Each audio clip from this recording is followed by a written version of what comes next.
Welcome to Kenton's videos. Enjoy the video.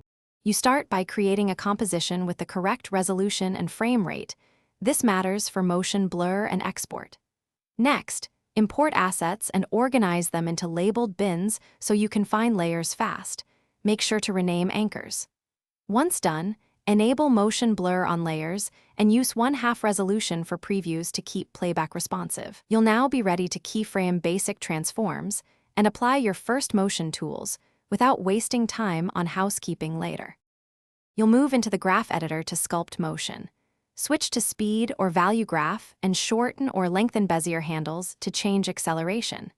Then create null controllers and parent complex rigs so multiple layers move as one. Expressions like wiggle or time remap let you automate repetitive motion.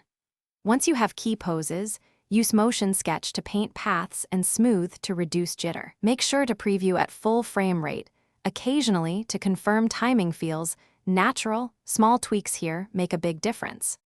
You finish by polishing with motion blur and adjusting shutter angle for a cinematic look. Enable frame blending if you need smoother motion between frame rates. Pre-render heavy comps or use render queue with media encoder, H264 for web, ProRes for masters. Once exported, check timing and artifacts.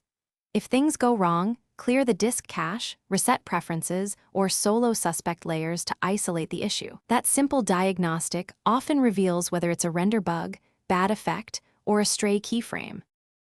Thanks for watching. Consider subscribing if we helped you.